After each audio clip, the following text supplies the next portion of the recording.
Welcome to study politics. आज हम बात करेंगे जॉन लॉक की थ्योरी ऑफ सोशल कॉन्ट्रैक्ट कि जॉन लॉक की theory of social contract basically क्या चीज़ है। तो सबसे पहले हम बात करेंगे John Locke on state of nature कि स्टेट ऑफ नेचर के हवाले से जॉन लॉक का क्या कहना है और किस तरह ये थॉमस हॉब्स की स्टेट ऑफ नेचर से डिफरेंट है, इसको हम देखेंगे। इसके बाद द कॉन्ट्रैक्ट, सोशल कॉन्ट्रैक्ट में जो कॉन्ट्रैक्ट साइन होता है उसकी एग्जैक्ट वर्डिंग क्या है उसको हम देखेंगे। और सबसे आखिर में Locke on right to revolt, जो कि जॉन लॉक का एक रेवोल्यूशनरी आइडिया भी है कि सोशल कॉन्ट्रैक्ट के नतीजे में स्टेट भी बन जाती है और गवर्नमेंट भी बन जाती है, लेकिन उसके बावजूद लोगों के पास ये राइट होता है कि वो रिवोल्ट कर सकें। तो वो क्या होता है इसको हम देखेंगे। तो आज हम ये सारी चीज़ें देखेंगे और जॉन लॉक की थ्योरी ऑफ सोशल कॉन्ट्रैक्ट क्या है इसका कॉन्सेप्ट क्लियर करेंगे। इसके अलावा अगर आप थॉमस हॉब्स और रोसो की थ्योरी ऑफ सोशल कॉन्ट्रैक्ट के बारे में जानना चाहते हैं तो उस पर भी आप मेरी अलग से वीडियो देख सकते हैं। तो आइए इसको शुरू करते हैं। तो सबसे पहले हम देखते हैं John Locke on state of nature कि स्टेट ऑफ नेचर के हवाले से जॉन लॉक का क्या कहना है। स्टेट ऑफ नेचर कहते हैं एक ऐसी स्टेट को कि जिसमें कोई लॉ नहीं है, कोई रेगुलेशन नहीं है, कोई जुडिशरी नहीं, एग्जीक्यूटिव नहीं, लेजिस्लेचर नहीं, पुलिस नहीं, आर्मी नहीं, कोई कुछ नहीं। ठीक है, स्टेट ऑफ नेचर के अंदर सिर्फ लोग रहते हैं। ठीक है, वो किसी लॉज के तहत काम नहीं करते, उनके दिल में जो आता है वो करते हैं। ठीक हो गया। तो चूँकि कोई लॉज ही नहीं है, लिहाजा इस चीज़ की डिस्टिंक्शन नहीं है कि क्या सही है और क्या गलत है। तो जो इंसान जो करना चाहता है वो यहाँ पर करता है। अब जॉन लॉक क्या कहते हैं? जॉन लॉक कहते हैं कि does not paint a dismal picture of state of nature. Basically जो थॉमस हॉब्स हैं वो paint a dismal picture of state of nature. उनके मुताबिक जो स्टेट ऑफ नेचर है वो war of all against all है। स्टेट ऑफ नेचर के अंदर हर इंसान दूसरे के खिलाफ जंग में लगा हुआ है और इसकी अपनी अलग से रीजंस हैं जो कि आप मेरी अलग से वीडियो में देख सकते हैं डिटेल से। तो थॉमस हॉब्स के मुताबिक जो स्टेट ऑफ नेचर है वो war of all against all है, लेकिन जॉन लॉक के मुताबिक ऐसा नहीं है। Not a state of war and misery as depicted by John Locke. तो फिर क्या है? Rather of peace, goodwill, mutual assistance and preservation. ठीक हो गया। तो ये बिल्कुल उलट है थॉमस हॉब्स के। तो थॉमस हॉब्स के मुताबिक इंसान बड़ा सेल्फ इंटरेस्टेड है। ठीक है, वो पावर को मैक्सिमाइज करना चाहता है ताकि वो ज़्यादा से ज़्यादा अपना प्लेयर इंक्रीज़ कर सके और जो पेन है उसको अवॉइड कर सके। तो जॉन लॉक क्या कहते हैं कि इंसान सेल्फ इंटरेस्टेड नहीं बल्कि क्या है, बड़ा पीसफुल है, गुडविल है, म्यूचुअल असिस्टेंस। ठीक है, एक दूसरे की वो मदद करता है, एंड प्रिजर्वेशन, और अपनी लाइफ की लिबर्टी की, ठीक है, अपनी जो पोजेशन है उसकी, उसको वो प्रिजर्व करना चाहता है। Man not selfish but social and sympathetic. तो थॉमस हॉब्स कहते हैं कि इंसान सेल्फिश है। जॉन लॉक कहते हैं कि नॉट सेल्फिश, सेल्फिश नहीं है बट सोशल। थॉमस हॉब्स के मुताबिक जो इंसान है वो एंटी सोशल है। ठीक है, इसी वजह से वार ऑफ ऑल अगेंस्ट ऑल है। लेकिन जॉन लॉक के मुताबिक ये सोशल है और सिंपैथेटिक भी है। ठीक हो गया। His attitude towards fellow man, reason and justice. तो इसका जो एटीट्यूड है दूसरे लोगों के साथ वो किसकी बेस पर है? रीज़न और जस्टिस की बेस पे। जबकि थॉमस हॉब्स के मुताबिक इंसान का एटीट्यूड दूसरों की तरफ किस बेस पर है? कंपटीशन की बेस पे, जेलियसली की बेस पे। ठीक है, कि कहीं दूसरा उससे आगे ना निकल जाए। तो यहाँ से हम जॉन लॉक की जो conception of state of nature है उसको हम देखते हैं कि उसमें जो लोग हैं वो पीसफुल तरीके से, म्यूचुअल असिस्टेंस से, ठीक है, इस तरह से रह रहे हैं। थॉमस हॉब्स के मुताबिक ऐसा नहीं बल्कि वहाँ पे war of all against all है। इसके बाद जॉन लॉक क्या कहते हैं? In state of nature man are ruled by law of nature. State of nature के अंदर मैन किससे रूल किए जा रहे हैं? Ruled by law of nature, और वो क्या है? Law of reason and justice. अब यही बात थॉमस हॉब्स ने भी कही है। थॉमस हॉब्स कहते हैं कि स्टेट ऑफ नेचर के अंदर इंसान जो है वो लॉ ऑफ नेचर को अंडरस्टैंड करता है, और थॉमस हॉब्स के मुताबिक वो लॉ ऑफ नेचर क्या है? वो पीस है, टू सीक पीस। ठीक है, तो थॉमस हॉब्स कहते हैं कि स्टेट ऑफ नेचर के अंदर इंसान पीस को हासिल करना चाहता है, लेकिन वो जिस पीस की बात कर रहे हैं उसको वो अपने तरीके से ही डिस्क्राइब करते हैं। थॉमस हॉब्स के मुताबिक इंसान पीस इसलिए हासिल करना चाहता है ताकि वो प्लेजर्स गेन करे, ठीक है, पावर्स गेन करे, ठीक है, और सुकून से अपनी जो लाइफ है उसको अपने मुताबिक इंजॉय कर सके। इसी तरह अगर हम जॉन लॉक को देखें तो वो कहते हैं कि law of reason and justice है। उन्होंने पीस की बात नहीं की बल्कि उन्होंने कहा कि जो लॉ ऑफ नेचर है वो लॉ ऑफ रीज़न है। ठीक है, इंसान जो है वो अपनी रीज़न को अंडरस्टैंड करता है, एंड जस्टिस और इंसाफ को भी। अब ये पहले यहाँ पर आइए, अब जॉन लॉक क्या कहते हैं कि reason which is that law. ठीक है, ये जो लॉ ऑफ नेचर की बात की है वो रीज़न है। Teaches all Mankind who will but consult, यानी कि ये रीज़न इंसान को टीच करती है। क्या टीच करती है? दैट बीइंग ऑल इक्वल, चूँकि स्टेट ऑफ नेचर के अंदर सब बराबर है, कोई लाज नहीं है, रेगुलेशन नहीं है, कोई हायरार्की नहीं है, ठीक है, कोई ज़ात पात का निज़ाम नहीं है, तो सब बराबर है, एंड इंडिपेंडेंट और आज़ाद है। No one ought to harm another in his life, health, liberty और पोजेशंस।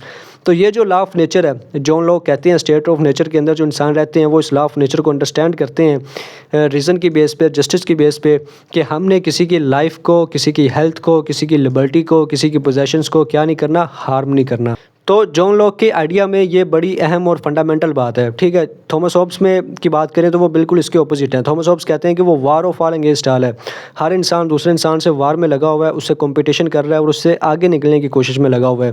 जबकि जहाँ पे जॉन लॉक कह रहे हैं कि इंसान रीज़न का यूज़ करता है और उसमें वो किसी की लाइफ को, हेल्थ को, लिबर्टी को, पोजेशन को ख़राब नहीं करता, उसको हार्म नहीं करता।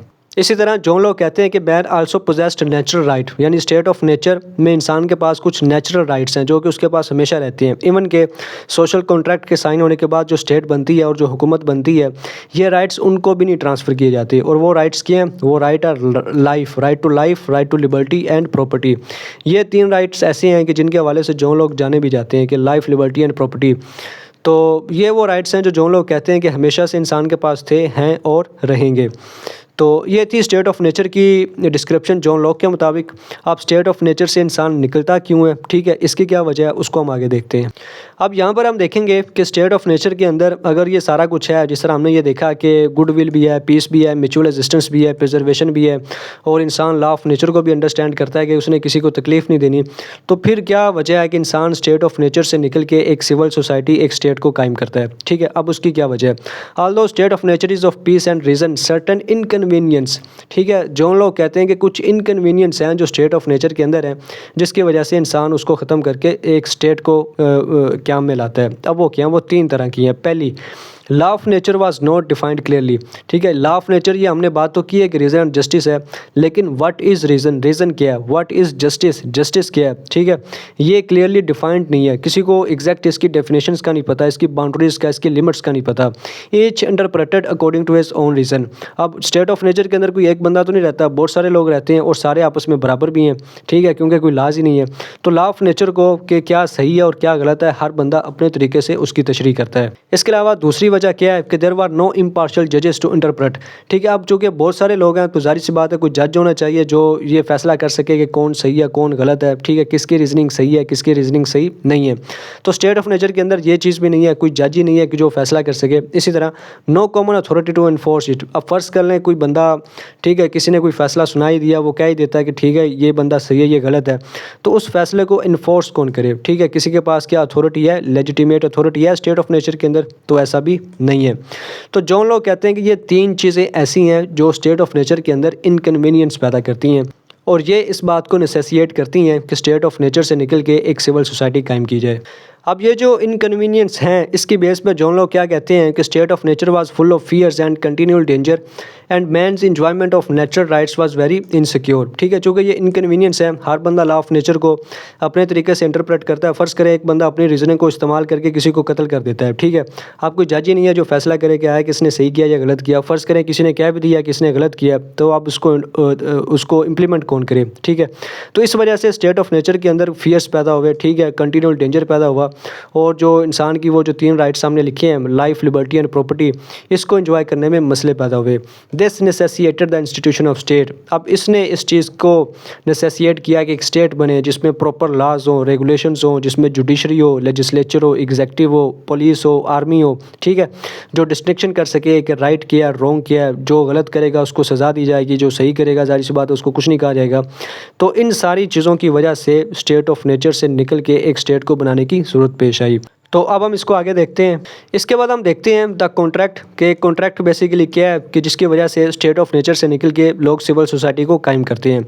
तो जॉन लॉक के मुताबिक देयर आर 2 कॉन्ट्रैक्ट्स, 2 कॉन्ट्रैक्ट्स हैं। थॉमस हॉब्स के मुताबिक और रोसो के मुताबिक एक ही कॉन्ट्रैक्ट होता है जो लोग आपस में करते हैं और सिविल सोसाइटी को कायम करते हैं, जबकि जॉन लॉक के मुताबिक 2 कॉन्ट्रैक्ट्स हैं। अब उसमें पहला क्या है? सबसे पहले लोग कॉन्ट्रैक्ट करते हैं और एस्टेब्लिश करते हैं सोसाइटी और स्टेट, यानी पहले कॉन्ट्रैक्ट में लोग स्टेट को कायम करते हैं और फिर वो दूसरा कॉन्ट्रैक्ट करते हैं और उसमें वो एस्टेब्लिश गवर्नमेंट को वो एस्टेब्लिश करते हैं। अब यहाँ पर एक सवाल पैदा होता है कि लोग 2 कॉन्ट्रैक्ट क्यों करते हैं? लोग एक कॉन्ट्रैक्ट भी तो कर सकते हैं, जिस तरह थॉमस हॉब्स ने कहा कि उन्होंने कॉन्ट्रैक्ट किया, सिविल सोसाइटी बनी और बाकी जो मामला थे वो आगे बढ़े। तो 2 कॉन्ट्रैक्ट क्यों किए? अब इसकी वजह आती है पीछे। सबसे पहले आप गौर कीजिए कि यहाँ पर लफ्ज़ यूज़ हुआ है स्टेट का और यहाँ पर यूज़ हुआ है गवर्नमेंट का। इसका मतलब है कि जॉन लॉक के मुताबिक स्टेट डिफरेंट चीज़ है और जो गवर्नमेंट है वो डिफरेंट चीज़ है। तो जिस तरह हमने पीछे पढ़ा कि स्टेट ऑफ नेचर से निकलने की वजह क्या थी, तो उनमें से एक वजह थी कि कोई जज ही नहीं है, ठीक है। इसी तरह उसको इन्फोर्स करने वाला कोई इदारा नहीं है। तो जॉन लॉक के मुताबिक जो सबसे पहला कॉन्ट्रैक्ट होता है जिसमें लोग सोसाइटी को या स्टेट को इस्टेब्लिश करते हैं, तो उसमें वो क्या करते हैं, ये सारा पढ़िए, ये पहले कॉन्ट्रैक्ट के हवाले से है कि this society thus becomes by the act of individuals who form it vested with the functions of determining what are the offences against the law of nature and punish violations of that law. तो ये जो पहली आपने state कायम की है contract करके, उसमें आपने क्या किया है, कुछ ऐसी अथॉरिटीज़ को कायम किया है जो इस बात को डिटरमाइन करेंगी कि ऑफेंसेस क्या हुए हैं लॉ ऑफ नेचर के ख़िलाफ़, यानी कि रीज़न के ख़िलाफ़, जस्टिस के ख़िलाफ़, या किसी ने कोई गलत किया है, ठीक है, और उसको पनिश करना है। तो ये जो अथॉरिटीज़ हैं, यानी आप कह सकते हैं कि पुलिस हो गया, ठीक है, इसी तरह आर्मी होगी या जुडिशरी होगी, इस तरह के जो काम है, ठीक है, वो पहली जो कॉन्ट्रैक्ट था उसमें साइन हुए ताकि आपकी जो सोसाइटी है वो पीसफुल तरीके से आगे बढ़ सके। उसके बाद जो दूसरा कॉन्ट्रैक्ट है वो गवर्नमेंट को कायम किया गया, ठीक है, जो लेजिस्लेशन कर सके, जो आइन साजी कर सके। अब ये सारा पढ़िए, इसमें ये इस हवाले से है कि इट मस्ट बी एक्सरसाइज, यानी गवर्नमेंट आपने बना दिया और उसको कुछ पावर्स दिए हैं, अब उसको एक्सरसाइज कैसे करना है, as it is given for the good of the subjects. तो जिन लोगों ने उसको बनाया, यानी कि लोग, उनको यहाँ पे सब्जेक्ट्स कहा गया है, तो उनके गुड के लिए ये जो गवर्नमेंट है ये बनी है और ये उसी के लिए काम करेगी। Government is in the nature of a trust and embarrass, यानी गवर्नमेंट क्या है, ये ट्रस्ट है, आवाम का ट्रस्ट है। Only such powers are transferred at the time of the change from a state of nature, यानी कि गवर्नमेंट के पास सिर्फ वही पावर्स हैं विच आर ट्रांसफर्ड, जो कि उनको ट्रांसफ़र की गई eight the time of change from state of nature, कि स्टेट ऑफ नेचर से निकल के जब सिविल सोसाइटी बनी तो उस वक्त जो दूसरा कॉन्ट्रैक्ट हुआ, उस कॉन्ट्रैक्ट में जो पावर्स गवर्नमेंट को दी गई वो सिर्फ वही पावर्स उसके पास हैं। इसके अलावा गवर्नमेंट खुद से ये नहीं कह सकती कि ये मेरी पावर मेरे पास आ गई या ये पावर मेरे पास आ गई, ठीक है। तो ये दो कॉन्ट्रैक्ट्स थे जो जॉन लॉक के मुताबिक लोगों ने साइन किए। अब इसको हम मज़ीद आगे देखते हैं। सबसे आखिर में हम देखते हैं Locke on right to revolt, ठीक है, और ये जॉन लॉक का बड़ा एक रेवोल्यूशनरी आइडिया है, ख़ास तौर पे अपने दौर के हवाले से कि जब बादशाह का दौर था तो वहाँ पे ये रिवोल्ट का आइडिया देना बड़ी एक बात थी। तो जॉन लॉक क्या कहते हैं, power of the state is limited, जो स्टेट की पावर है वो बड़ी लिमिटेड है, ठीक है। अब जिस तरह ये पीछे बात की थी कि गवर्नमेंट के पास सिर्फ वही पावर्स है जो लोगों ने उसको दी हुई हैं, ठीक है, तो इस हवाले से स्टेट की पावर बड़ी लिमिटेड है। Government is a party to the contract. अब थॉमस हॉब्स के मुताबिक जो गवर्नमेंट है वो पार्टी टू द कॉन्ट्रैक्ट नहीं है, ठीक है। जो कॉन्ट्रैक्ट है, सोशल कॉन्ट्रैक्ट, वो लोगों ने आपस में साइन किया है, और जो हुकूमत बनी है वो अब इंडिपेंडेंट है, आज़ाद है, जो कि ज़ाहिर सी बात उन्होंने बादशाह को सपोर्ट किया। तो एक बार जो बादशाह बन गया, मोनार्क बन गया, अब वो जिस तरह चाहे जो चाहे वो कर सकता है। जो सोशल कॉन्ट्रैक्ट हुआ है उसको आप रिवोक नहीं कर सकते। जबकि जॉन लॉक का कहना है कि government is a party to the contract, government भी पार्टी टू द कॉन्ट्रैक्ट है। अगर जिस तरह ये मैंने लिखा है कि if legislature betrays the trust, अगर ये जो गवर्नमेंट है ये लोगों के ट्रस्ट को बेट्रे करती है तो पीपल कैन डिपोज इट, लोग इसको हटा सकते हैं। तो ये बड़ी एक रेवोल्यूशनरी किस्म की बात थी। इसी तरह legislature can not transfer its powers without people's consent. अब लेजिस्लेचर के पास या गवर्नमेंट के पास जो पावर्स है वो किसी और को वो ट्रांसफ़र नहीं कर सकता, ठीक है, लोगों के कंसेंट के मुताबिक। तो ये बड़ी सीधी सी बात है। इसी तरह behind legislature stand people as final legislature. तो एक तो लेजिस्लेचर है जो हमारे सामने है, ठीक है, यानी लोगों की सूरत में जो असम्बली एक बनी हुई है जिसमें अवाम के रिप्रेजेंटेटिव्स हैं, लेकिन उसके पीछे जॉन लॉक कहते हैं कि people are the final legislature, people असल लेजिस्लेचर है। तो ये भी बड़ा एक रेवोल्यूशनरी आइडिया था अपने दौर के लिहाज से। इसी तरह अब ये बात आप देखिए, a government that fails to protect the rights of its citizens has no right to rule and should be replaced with a new one that does. तो देखें ये कितनी ज़बरदस्त बात लिखी हुई है। और आप इमेजिन करें कि उस बादशाह के दौर में कि जब डेमोक्रेसी का कोई तस्वर भी नहीं था। तो जॉन लॉक क्या कहते हैं कि government that fails to protect the rights of its citizens, जो अपने सिटीजन्स के राइट्स को प्रोटेक्ट नहीं कर सकती, हैज़ नो राइट, उसके पास ये कोई हक नहीं है, टू रूल, कि वो रूल करे, एंड शुड बी रिप्लेस्ड, उसको रिप्लेस कर देना चाहिए विद अ न्यू वन, नई हुकूमत के साथ, दैट डज, यानी कि जो लोगों के राइट्स को प्रोटेक्ट करे। तो इसे कहते हैं एक रेवोल्यूशनरी आइडिया होना। इसके बाद इट इज़ गवर्नमेंट, ये गवर्नमेंट है, not people who cause revolution. यानी जॉन लॉक कहते हैं कि ये जो राइट टू रिवोल्ट वो दे रहे हैं, ठीक है, इसकी अपॉर्चुनिटी, इसका जो चांस है वो लोग नहीं देंगे कि हम रिवोल्ट लेके आ रहे हैं, बल्कि कौन, ये गवर्नमेंट ही है जो इस चीज़ की अपॉर्चुनिटी क्रिएट करेगी। कैसे? जब वो अपने सिटीजन्स के जो राइट्स हैं उसको प्रोटेक्ट नहीं करेगी, जब वो उनका जो ट्रस्ट है उसको बेट्रे करेगी, जब वो उनके लिए अच्छे काम नहीं करेगी। तो जब हुकूमत इस तरह के काम करेगी तो फिर जॉन लॉक कहते हैं कि ये लोगों का राइट है कि वो उसको डिपोज करें और नई हुकूमत लेकर आएँ, ठीक है, जो लोगों के राइट्स को, उनकी जो लिबर्टीज़ हैं, उनकी जो प्रॉपर्टी है, उनकी जो लाइफ है, इन सारी चीज़ों को वो प्रोटेक्ट कर सके। तो ये जॉन लॉक का आइडिया ऑफ रिवोल्ट है, ठीक है, और इस हवाले से वो काफ़ी जाने भी जाते हैं।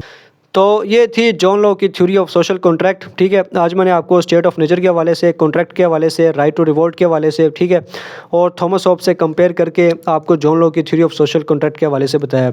तो अगर आप थॉमस होब्स की, रोसो की थ्योरी ऑफ सोशल कॉन्ट्रैक्ट के हवाले से जानना चाहते हैं तो आप मेरी अलग से वीडियो उस पर देख सकते हैं। इसी तरह पॉलिटिकल साइंस के बाकी सब्जेक्ट्स, जिस तरह पॉलिटिकल साइंस किया है, पॉलिटिक्स किया है, लॉ किया है, लिबर्टी किया है, सोवरेनिटी किया है, इसी तरह स्टेट किया है, उसका ट्रेडिशनल मॉडर्न रिलीजियस कॉन्सेप्ट, ठीक है, इसी तरह आईआर की थ्योरीज, जिस तरह रियलिज्म किया, लिबरलिज्म किया, मार्क्सिज्म किया, सोशलिज्म किया है, कंपैरेटिव पॉलिटिक्स किया है, इन सारी चीज़ों पे आप मेरी अलग से वीडियोस देख सकते हैं। आज की वीडियो में इतना ही। वीडियो देखने का शुक्रिया।